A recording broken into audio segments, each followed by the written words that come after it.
Good morning all of you. You are most welcome my YouTube channel Badlapur RP sir. तो आज हम active पैसों के कुछ विशेष नियम लेकर आए हैं, जिसमें हेल्पिंग वर्ब के साथ टू का प्रयोग होता है। तो ऐसे वाक्यों का पैसिव वॉइस कैसे बनता है, तो इसका रूल थोड़ा सा चेंज होता है। इसमें लिखा है कि जब वाक्यों में is am are was were will be shall be आदि के बाद टू का प्रयोग हो, तो इनका पैसिव वॉइस कैसे बनता है। तो हम देखते हैं। इसका रूल लिखा है। एक्टिव वॉइस में क्या होता है कि subject plus helping verb plus to plus verb M B first form plus O B plus O T G. तो एक्टिव वॉइस था। तो पैसिव वॉइस में हमें कुछ नहीं करना होता है, केवल रूल वही होता है object to subject plus helping verb plus to plus be plus M B third form plus by plus subject to object होता है। तो सीधा सीधा इसका रूल होता है कि अगर टू का प्रयोग हो तो टू के बाद be plus M B third का प्रयोग कर देंगे, बाकी सब रूल पहले वाले होते हैं। तो एग्जाम्पल देखते हैं। लिखा है एक्टिव वॉइस में Ram is to help him, Ram is to help him. तो हिम आपका ऑब्जेक्ट है, हिम इधर आ जाएगा, हो जाएगा he is to be, he is to be helped by Ram. अगला एग्जाम्पल है एक्टिव वॉइस में he was to learn this lesson, he was to learn this lesson. तो पैसिव वॉइस में हो जाएगा his lesson was to be learned by him, his lesson was to be learned by him। Rule number 2 है जब वाक्यों में has have had will have shall have plus to plus M B first form आए, तो इनका passive voice किस प्रकार बनता है।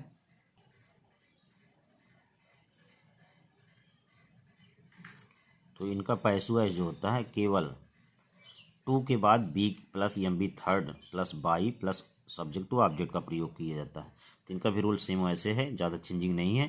तो एक्टिव वॉइस में लिखा है you have to learn your lesson, you have to learn your lesson. Have to हुआ तो पैसिव वॉइस में हो गया your lesson has to be learned by you. तो ध्यान रखिएगा हेल्पिंग वर्ब जो होता है वो हमेशा सब्जेक्ट टू ऑब्जेक्ट के अनुसार होता है या ऑब्जेक्ट टू सब्जेक्ट के अनुसार।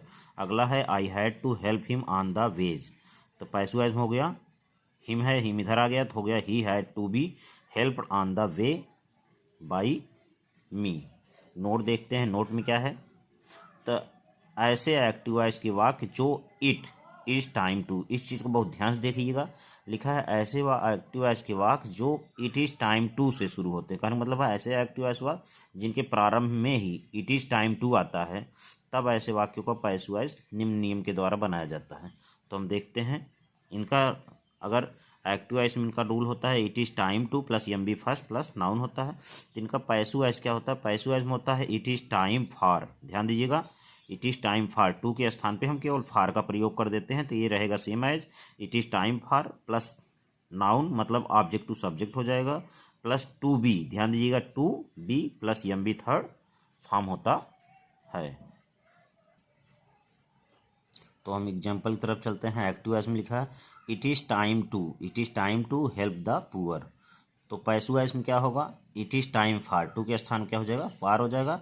इट इज़ टाइम फॉर, अब द पुअर ऑब्जेक्ट है, द पुअर इधर आ जाएगा तो हो जाएगा it is time for the poor. To को हम टू बी में बदल देते हैं, हो जाएगा टू बी हेल्प्ड। ध्यान दीजिएगा it is time for the poor to be helped.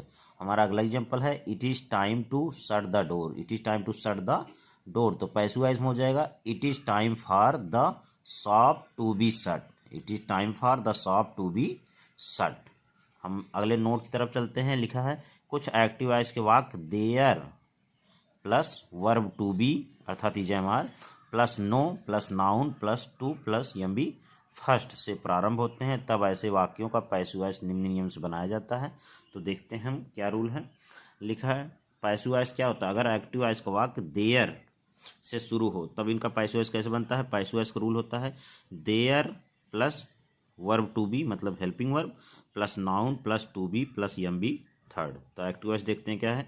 लिखा है there is no money to spend, there is no money to spend. तो पैसिव वॉइस में हो जाएगा देयर इज नो मनी, उसमें कोई चेंजिंग नहीं होगा। देयर इज नो मनी केवल टू के बाद हम बी कर देंगे, तो there is no money to be spend, to be spend. ध्यान दीजिए केवल एम बी थर्ड होगा और टू के बाद बी लग जाएगा। हमारा अगला है there is no time to waste, there is no time to waste. Passive voice में हो जाएगा there is no time to be wasted, there is no time to be wasted. इस तरह पैसिव वॉइस में केवल there is no time to wasted, तो to के बाद केवल बी का प्रयोग, बाकी सेम एज हो जाएगा और एम बी थर्ड हो जाएगा। हमारा अगला रूल है, लिखा है अगर एक्टिव वॉइस के वाक्य में प्रिंसिपल क्लॉज के intransitive verb believe, final, claim, consider, know, report, say, think आदि के बाद दैट आता है। कहने का मतलब ऐसे शब्दों का प्रयोग यदि वाक्य के पहले हो और दैट बीच में आए और उसके बाद कोई नाउन क्लॉज आए तो ऑब्जेक्ट रहता है। कहने का मतलब देखते हैं एग्जाम्पल कैसे होता है। सीधा सीधा अगर दो वाक्य आते हैं और दैट से जुड़े होते हैं तो रूल देखते हैं क्या है। लिखा है it is plus M B third form plus that plus clause noun clause. मतलब सीधा सीधा दो वाक्य आते हैं तब पैसिव वॉइस कैसे बनता है। इनका दो रूल यही होता है। तो पहला रूल हो गया इट इज़ लगा के बना देते हैं अपने मन से, ठीक, it is M B third करके, दैट प्लस नाउन क्लाज मतलब दूसरा वाला वाक्य, अथवा करके बनाते हैं ऑब्जेक्ट टू सब्जेक्ट हो जाता है plus verb to be plus M B third plus infinitive to जो होता है। तो ये देखते हैं एग्जाम्पल देखने के बाद आपको समझ में आ जाएगा। लिखा है एक्टिव वॉइस में people consider that he is wise. तो यहाँ पीपुल कंसीडर आ गया, ये आपका एक वाक्य हो गया, दैट जोड़ने के लिए है। उसके बाद ही इज वाइज, ये दो वाक्य हो गया। तो हम पैसिव वॉइस क्या करेंगे, हमने बताया कंसीडर का प्रयोग होता है तो वाक्य में सबसे पहले अपने मन से इट इज का प्रयोग करेंगे। तो हो गया it is considered that he is wise. तो दूसरे वाले वाक्य को या दूसरे क्लाज को, दूसरा जो नाउन क्लाज होता है उसको सेम एज लिख देते हैं। और पीपुल मतलब सब्जेक्ट निश्चित नहीं होता इसलिए उसको हम हटा देते हैं। तो हो गया इसका it is considered that he is wise.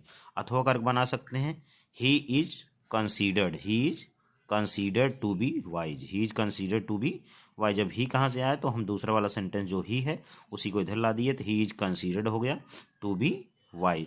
तो आप दोनों रूल में जो समझ में आए उसको आप करिएगा। दूसरा एग्जांपल है Ram says that they are wrong. तो फिर हो गया सेज आया है तो इट इज सेड दैट, अब सेड कहाँ से है, पास्ट कर दिए, it is said that they are wrong अथवा करके they are said to be wrong. तो आप दोनों रूल में से एक भी रूल अपना सकते हो जो आपको इजी लगे। नोट अगला है, अगर एक्टिव वॉइस के वाक्य के बीच में दैट ही शुड बी, ध्यान दीजिएगा, दैट ही शुड बी का प्रयोग किए गए हो तब पैसिव वॉइस बनाते समय निम्न नियम का प्रयोग करते हैं। That plus subject plus should को हटा दिया जाता है। किसको, that plus subject plus should को हटा दिया जाता है। तो रूल है हमारा प्रिंसिपल क्लॉज मतलब पहले वाला वाक्य plus to be plus M B third form. Example देखते हैं, लिखा है ही वांट्स यहाँ तक एक वाक्य होगा। उसके बाद लिखा है that he should be treated as a captain. तो यहाँ पर हम देखते हैं पैसिव वॉइस क्या होगा।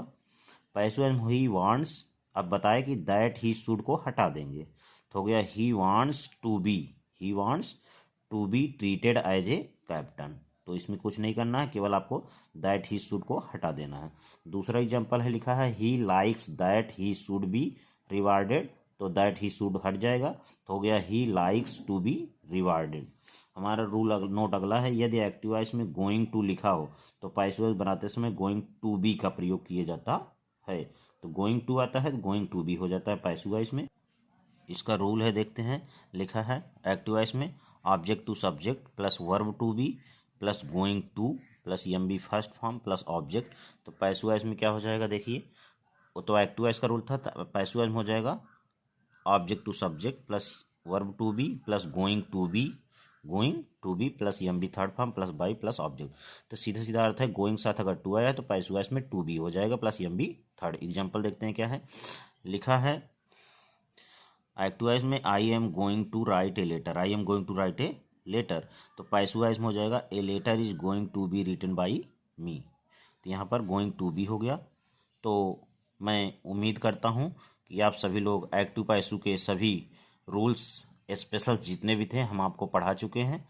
तो इसको बार बार रिवाइज कर लीजिए, इसको अपने कॉपी में नोट कर लीजिए। अगर आप इससे सेटिस्फाई हो स्पेशल रूल्स को तो मैं उम्मीद करूंगा कि आप इसे अधिक से अधिक शेयर करो। और यह पोस्ट मेरी अच्छी लगी तो जितना ज़्यादा शेयर कर दो जिससे और भी स्टूडेंट का अधिक से अधिक फ़ायदा हो सके। मेरे YouTube channel Badlapur RP sir से जुड़ने के लिए बहुत बहुत धन्यवाद। Thank you very much. हम फिर मिलते हैं अपने नेक्स्ट पार्ट नरेशन के साथ। Thank you.